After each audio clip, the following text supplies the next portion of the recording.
بالله من الشيطان بسم الله الرحمن الرحيم ألم تر إلى الذين أوتوا نصيبا من الكتاب يشترون الضلالة ويريدون أن تضلوا السبيل والله أعلم بأعدائكم وكفى بالله وليا وكفى بالله نصيرا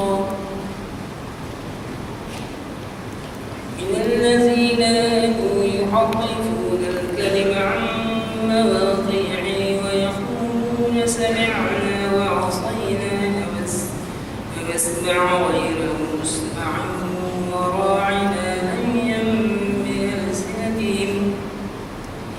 بألسنتهم وطعنا في الدين ولو أنهم قالوا سمعنا وأطعنا واسمع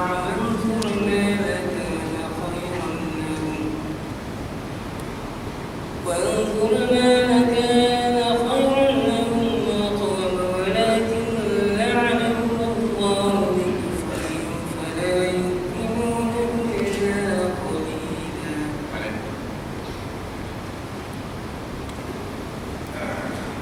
Tidakkah engkau memerhati, wahai Muhammad, orang-orang yang telah diberikan sebahagian dari kitab? Mereka memilih sesatan dengan meninggalkan tujuh Tuhan, dan mereka pula berkehendak supaya kamu juga sesat jalan. Dan Allah lebih mengetahui berkenaan dengan musuh-musuh kamu. Oleh itu awasilah antara musuh kamu itu, dan cukuplah Allah sebagai pengawal yang melindungi, dan cukuplah Allah sebagai penolong yang menyelamatkan kamu dari angkara mereka. Di antara orang-orang Yahudi ada yang mengubah atau menukar ganti kalam Allah, isi kitab Taurat, dari tempat dan maksudnya yang sebenar, dan berkata kepada Nabi Muhammad SAW, kami dengar sedang mereka berkata dalam hati, kami tidak akan menurut. Mereka juga berkata, tolonglah dengar, Tuhan tidak diperdengarkan sesuatu yang buruk. Serta mereka mengatakan ra'ina. Tujuan kata-kata mereka yang tersebut hanya memutar balikkan perkataan mereka dan mencela kamu sendiri. Dan kalaulah mereka berkata, kami dengar dan kami taat, dan dengarlah serta berikanlah perhatian kepada kami, tentulah yang demikian lebih baik bagi mereka dan lebih betul. Akan tetapi Allah melaknat mereka dengan sebab kekufuran mereka. Oleh itu mereka tidak beriman kecuali sedikit sahaja di antara mereka. Bismillahirrahmanirrahim. نوينا التعلم والتعليم تذكر والتذكير والنفع والانتفاع والإفادة والاستفادة والحث على التمسك بكتاب الله سنة نبيه والدلالة إلى الخير والدعاء إلى الهدى ابتغاء مرضات الله وقربه وثوابه آمين اللهم آمين. Ayat ke-44 daripada surat An-Nisa menceritakan tentang satu sikap khianah yang dilakukan oleh segolongan manusia yang diberikan oleh Allah Subhanahu wa taala amanah daripada ayat-ayat, daripada wahyu, daripada kitab yang diturunkan oleh Allah kepada mereka sebagai hidayah dan sebagai petunjuk, sebagai penyelamat kepada mereka. Akan tetapi disebabkan oleh kerana serakah nafsu mereka untuk memenuhi apa yang menjadi keinginan dan juga ambisi hawa nafsu, mereka rela untuk memutarbelitkan ayat-ayat Allah, memalsukan ayat-ayat Allah, menyembunyikan kebenaran daripada firman-firman Allah Subhanahu wa taala, dan ini adalah sebesar-besar khianah yang dilakukan oleh seseorang kerana memutarbelit ataupun menyembunyikan wahyu dan firman Allah Subhanahu wa taala. Golongan ini adalah daripada golongan ahlul kitab, daripada kaum Yahudi dan juga Kristian. Yang kedua-dua golongan ini menerima wahyu dari Allah Subhanahu wa taala berupa Taurat yang diturunkan kepada bangsa Yahudi dan juga Injil yang diturunkan kepada kaum Kristian, yang di dalamnya menceritakan tentang kebenaran Allah, kebenaran risalah Allah, yang risalah Allah Subhanahu wa taala itu berterusan bermula daripada Nabi Adam sampai kepada Nabi Muhammad sallallahu alaihi wa ala alihi wasallam. yang masalah Rasulullah ini yang disembunyikan oleh mereka, yang mengenai Rasulullah ini yang diputar belitkan oleh mereka, yang mana mereka sedar di dalam Taurat, di dalam Injil ada sifat Rasulullah sebagai penutup kepada para nabi daripada seluruh para anbiya tentang masalah sifat-sifat itu yang disembunyikan, yang diputar belitkan, yang ditafsirkan bukan sesuai dengan yang sebenarnya yang dimaksudkan oleh Allah Subhanahu wa taala. Itulah yang Allah ceritakan dalam ayat ini. Apa kata Allah Subhanahu wa taala? Kita tengok sama-sama, kita kupas satu demi satu. Alam tara, tidakkah kamu melihat kepada golongan utu yang diberi nasiban sebahagian minal kitab, daripada kitab atau daripada wahyu Allah. Kita berhenti di situ. Allah memulai dengan kalimat alam tara. Tidakkah kamu melihat kepada golongan yang diberi oleh Allah Alkitab, yang dimaksudkan adalah kaum Yahudi atau kaum Kristen? Adakah Nabi melihat kepada mereka? Adakah Nabi melihat kepada golongan yang diturunkan oleh Allah Subhanahu wa taala kepada mereka Taurat ataupun Injil? Nabi tidak berjumpa dengan Nabi Musa ataupun Nabi Isa di masa hidup Nabi Musa dan juga Nabi Isa. Memang Nabi berjumpa dengan Nabi Musa ketika peristiwa Isra dan juga Mi'raj. Memang Nabi berjumpa dengan Nabi Isa ketika peristiwa Isra dan Mi'raj. Akan tetapi Nabi tidak berjumpa dengan keduanya di zaman kehidupan mereka berdua. Allah bertanya, tidakkah kamu tengok kepada golongan yang diberikan oleh Allah Subhanahu wa taala Alkitab, yaitu mengikut Nabi Musa dan juga mengikut Nabi Isa di zaman Nabi Musa dan juga Nabi Isa. Maksud daripada tidakkah kamu melihat, artinya tidakkah kamu tahu? Tidakkah kamu tahu? Lalu kenapa Allah Subhanahu wa taala menggunakan tidakkah kamu melihat? Tidak mengatakan tidakkah kamu tahu? Perbezaan orang mengetahui dan orang melihat adalah berbeza. Orang mengetahui mungkin daripada pendengaran. Orang mengetahui boleh juga melalui penglihatan.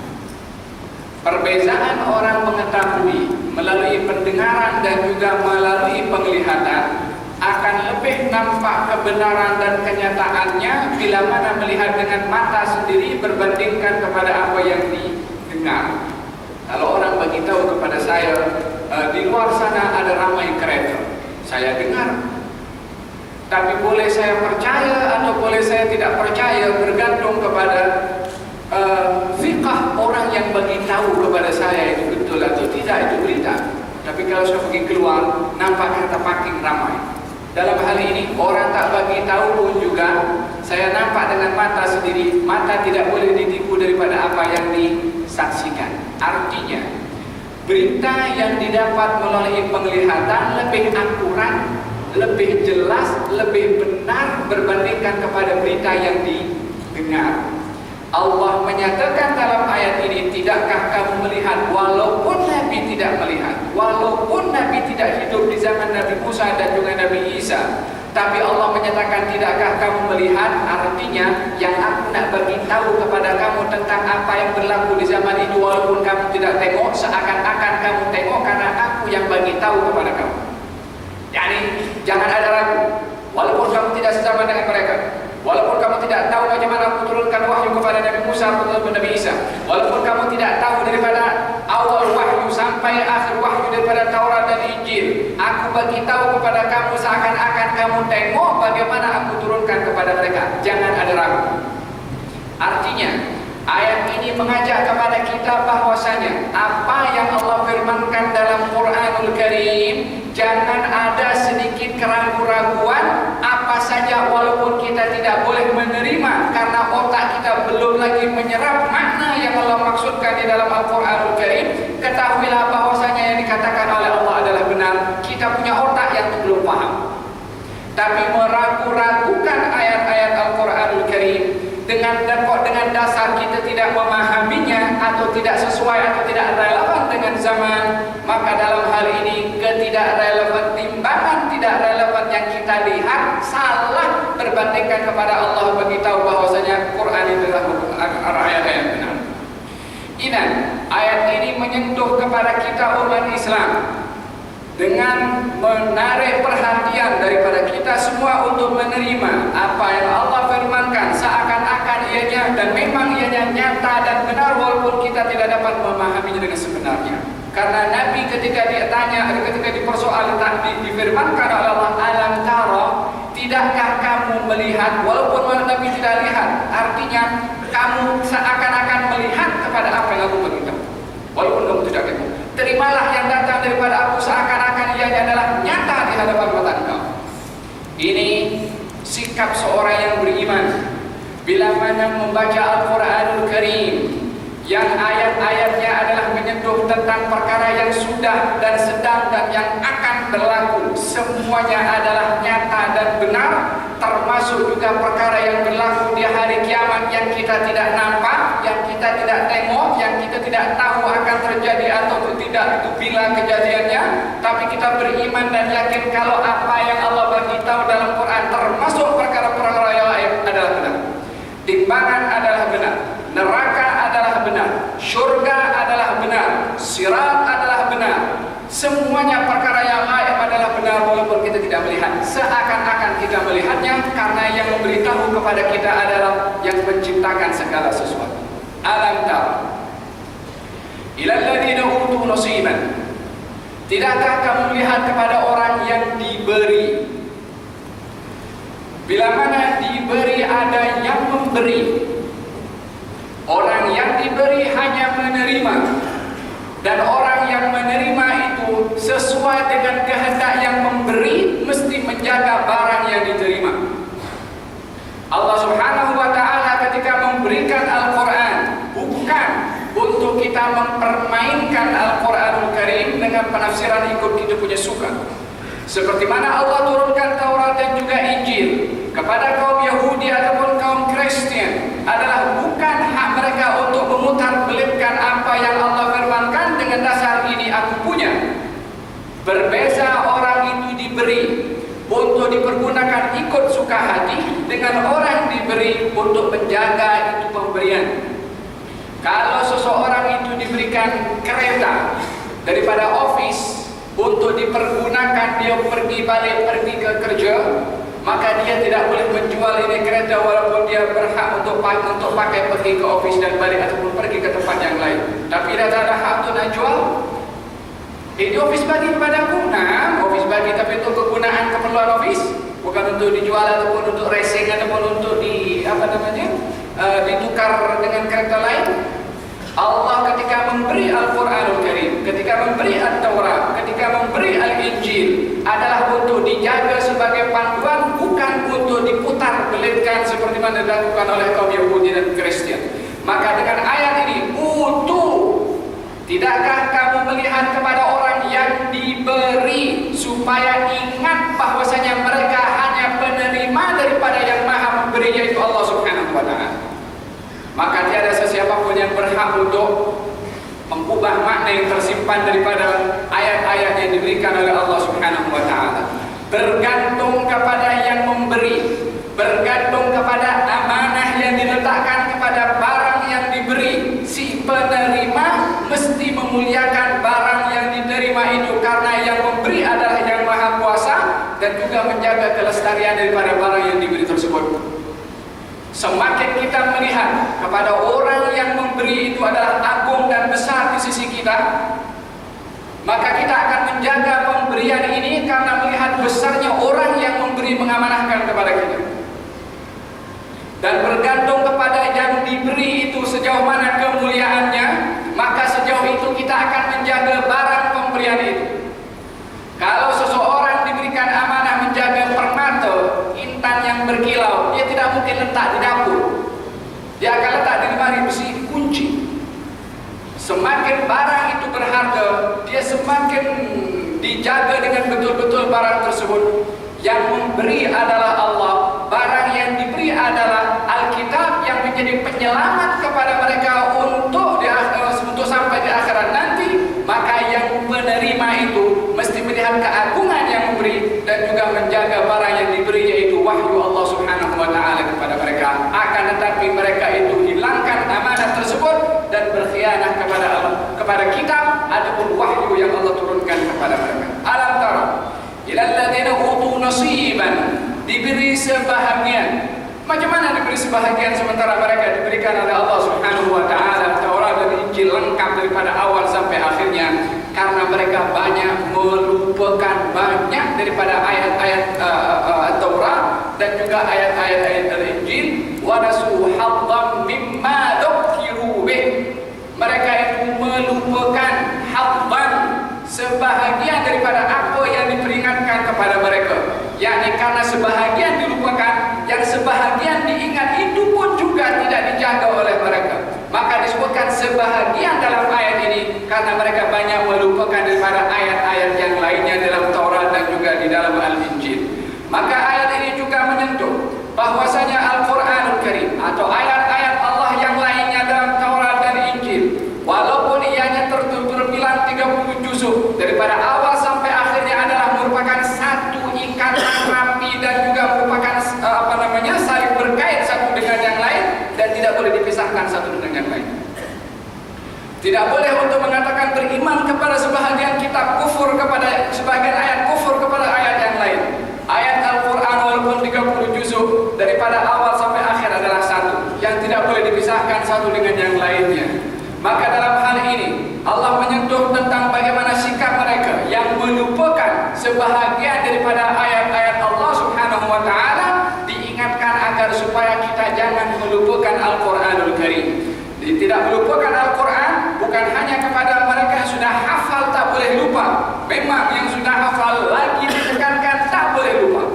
Dan tidak ada dosa yang lebih besar, kata baginda Rasulullah, melebihi besarnya dosa orang yang hafal Al-Quran lalu dilupakan itu Al-Quranul Karim. Artinya lupa karena tidak murajaah, tidak mengkaji, mengulang kaji itu Al-Quran, disebabkan lalainya orang tersebut. Perbuatan ini adalah merupakan perbuatan dosa yang teramat besar. Disebabkan diberikan hifdzul Quranul Karim, yaitu merupakan kalamullah yang mesti dijaga. Dan juga penjagaan yang kedua kepada Al-Quran adalah dijaga untuk dibaca dan diamalkan isi kandungan Al-Quranul Karim, dan tidak mempunyai sikap aku nak beramal yang ini saja, yang lain aku tak mampu, aku tak nak beramal. Al-Quran itu satu walaupun ada 30 juzuk. Alam tara ilal ladzina utu nasiban minal kitabi yashtaruna dhalalata. Tidakkah kamu melihat kepada golongan yang diberi sebahagian daripada kitab Taurat ataupun Injil membeli apa yang dibeli? Kesesatan. Membeli sesat, membeli celaka, membeli neraka. Orang kalau jual beli, ada duit yang dibelikan sesuatu. Yang kita punya itu barang yang tidak ditukarkan kepada sesuatu yang dimiliki oleh orang lain. Tentunya barang yang kita punya ini berharga bagi kita dan tidak akan dipergunakan untuk pembelian barang kecuali barang itu diperlukan oleh kita. Mungkin karena berharganya atau mungkin karena kita perlu kepada barang tersebut. Tetapi adalah merupakan satu yang tidak logik atau tidak waras ataupun tidak sehat akal pikiran seseorang mempunyai barang yang berharga lalu dijual untuk membeli barang yang hina. Yang dimiliki berharga tapi yang dibeli barang yang hina. Kalau barang itu setakat hina sahaja tak bernilai, mungkin dia rugi daripada nilai barang tersebut. Tapi kalau barang yang dibeli itu merugikan kepada yang membeli, ini orang stupid. Sebab membeli barang merugikan kepada dirinya dengan menyerahkan barang yang bermanfaat bagi dirinya. Gambaran orang yang menjual ayat-ayat Allah, gambaran orang yang memilih sesat berbandingkan kepada hidayah, membeli kesesatan dengan hidayah adalah gambaran orang-orang yang Allah Subhanahu wa taala sebutkan dalam Al-Quran ini. Yang sepatutnya orang waras itu bila mana membeli barang, barang itu menguntungkan kepada si pembeli ataupun mendatangkan manfaat ataupun diperlukan. Ini barang yang dibeli sudahlah tidak ada nilainya, buruk kedudukannya, merugikan kepada yang membeli. Bukankah orang ini tidak waras karena membeli kesesatan, membeli kecelakaan dengan menjual hidayah? Macam mana membeli kecelakaan, membeli kesesatan itu sendiri untuk nanti dia dihukum oleh Allah dan menyembunyikan kebenaran. Ini orang yang tidak waras cara berpikirnya, dan demikian yang Allah berikan perumpamaan kepada orang Yahudi ataupun Kristen ketika melihat kebenaran nyata di hadapan mereka, melihat al-haq nyata di hadapan mereka, mereka menyembunyikan kebenaran dan lebih memilih kepada kesesatan.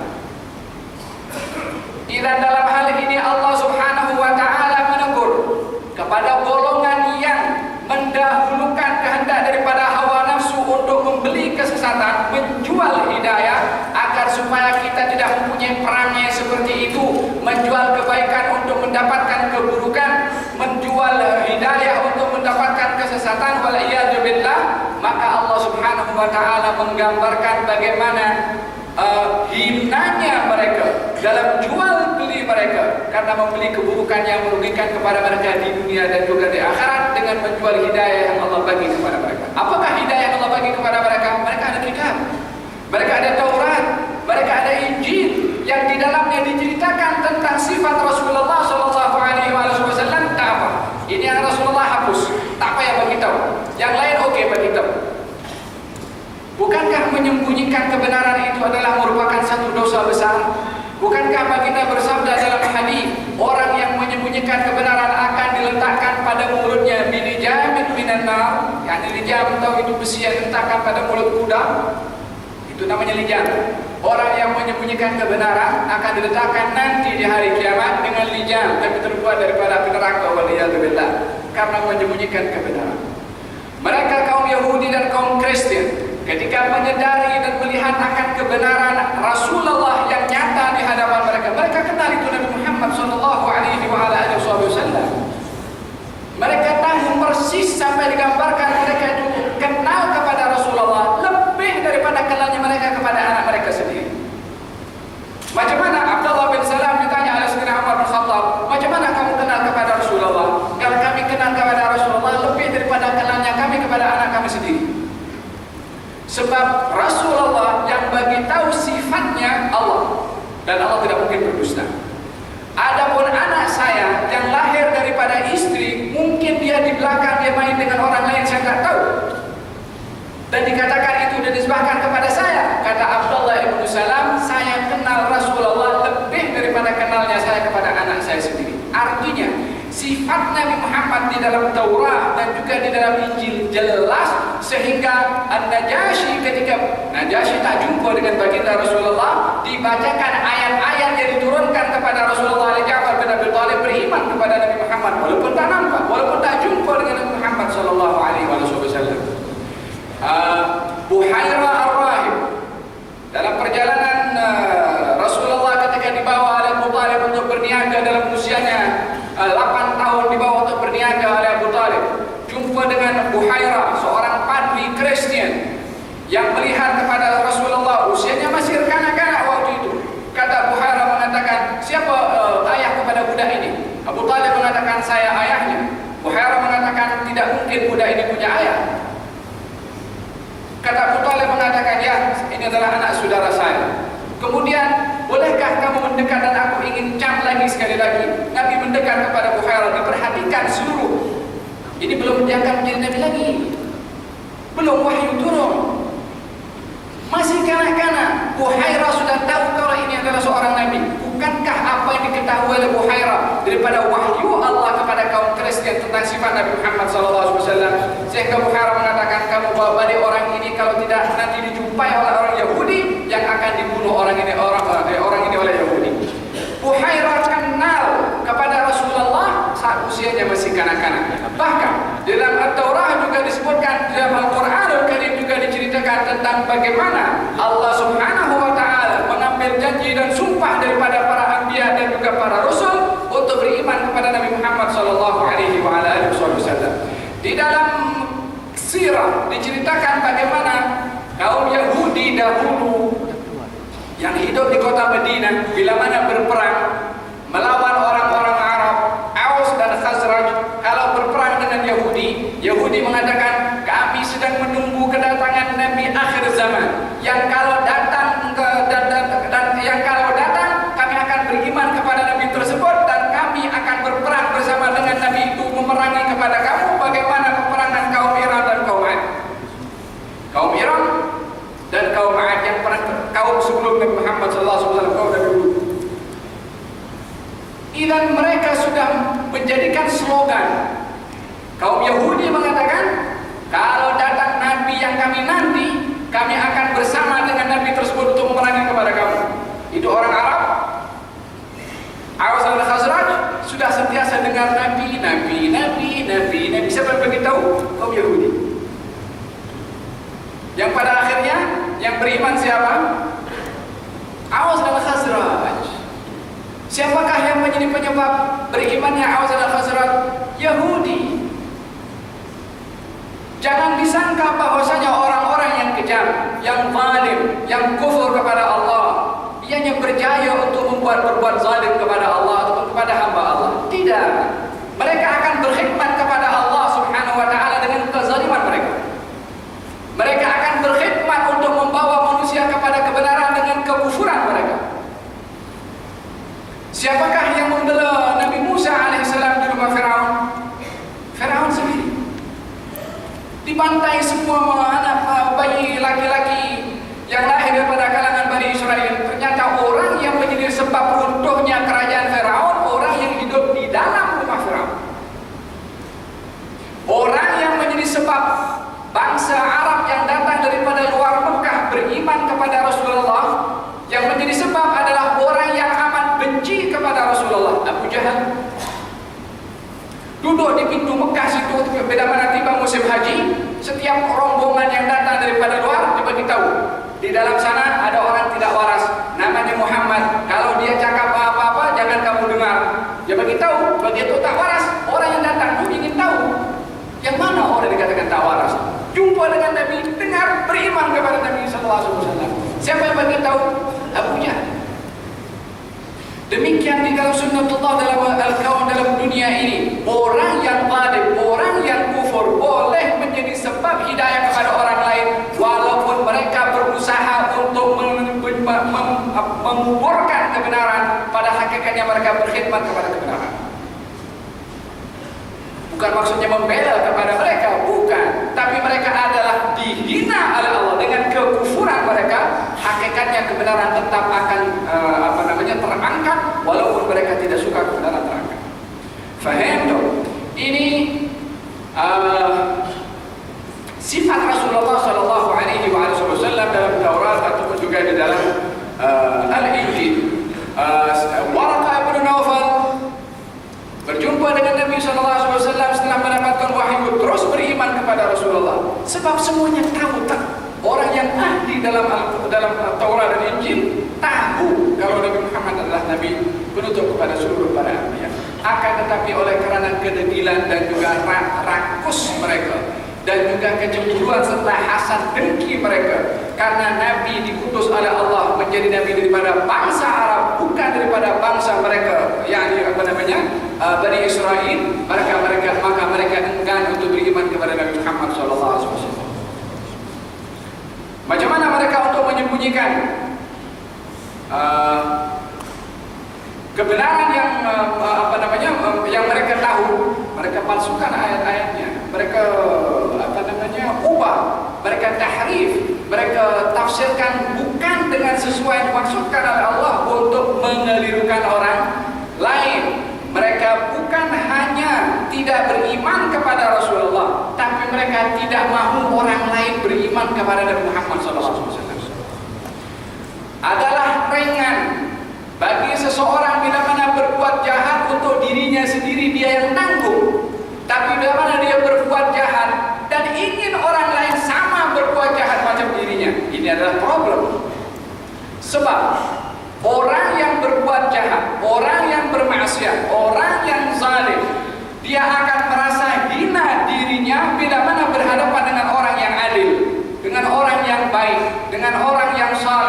macam tak selesa dia, lebih baik dia buat macam aku juga. Kalau dalam syarikat atau dalam office ada satu orang